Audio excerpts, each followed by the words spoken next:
When I was a kid, I listened to music on the radio a ton. We had a stereo on top of the refrigerator that my mom would always have tuned to some like local, whatever's popular playing type radio station. And I would always listen and sing along. I always really enjoyed singing along to the songs. The only other source of music was my dad's laptop. Sometimes when we were traveling, he would set it up and just set a playlist to go. And that would also be like on road trips. He would burn CDs. And this was like back in the 90s, early 2000s. And my dad's music tastes were all over the place. Everything from classic rock like Scorpions and Speedwagon to like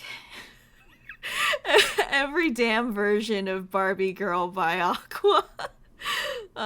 Multiple versions, Euromix and stuff.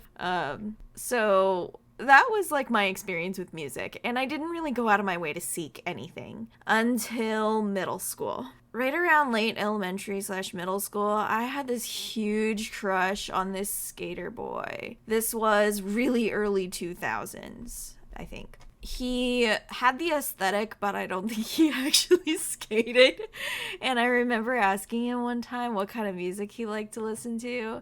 And he said Green Day and Rise Against, maybe. Green Day and something else like that. I think he also said Yellow Card, because why else would I go out of my way to listen to Yellow Card? So I started like looking up all of this music that he mentioned, and Green Day American Idiot ended up being the first album that I purchased with my own money. I also got a t-shirt with the art, and I wore that thing to death. And then after that, I started seeking out more and more music, especially on CDs.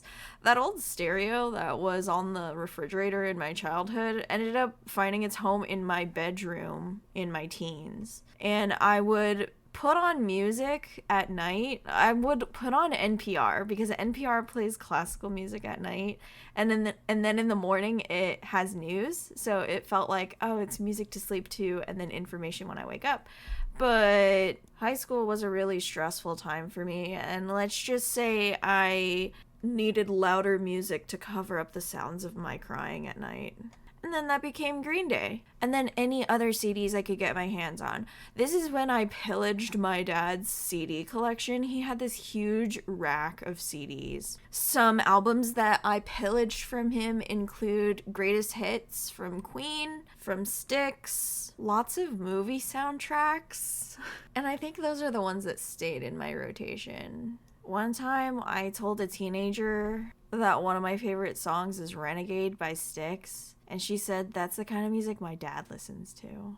And then I started buying CDs too on my own. I heard Tool for the first time on Guitar Hero. I would go over to a friend's house in middle school and we would just all play Guitar Hero or Halo and do puberty related stuff in between. And I loved the Tool tracks that were available. I think it was Vicarious, Schism, and I'm not sure if there was a third. I went and bought the album, I went and bought several others, and after that, like, Tool just became one of those bands that I kept one of their CDs on me, or I had their songs on my little MP3 player on the bus. And I kind of feel like my music tastes haven't changed too much since then. Just a lot of like 90s music, and I'm always open to trying new music, but it's so easy to just listen to music I know I will enjoy. I ended up seeing Tool live in 2016 in Texas. I wasn't able to get tickets. They sold out immediately online, but I found somebody who was reselling some tickets he won from a radio contest. And it came in a group of 4, so I brought some coworkers. I don't think I ever owned this album, 10,000 Days, and Spotify wasn't a thing for a while, so I don't remember hearing this song until way later in life. Well, now I've been listening to it a ton, and I just love getting literal with imagery. I've also been trying to force myself to just sit down and draw. The goal here was to complete it and upload it and not quit and delete it, halfway through. The painting itself took a little over an hour. I was just trying to like get this imagery out of my head. I didn't look up references or anything like that. Although I did look up what are the most common car colors because I couldn't think of anything besides red and blue. Anyways, that's the end. Please don't subscribe. Just leave a nice comment. I'm really shy. I don't want you to know when I upload a new video. Just say something nice.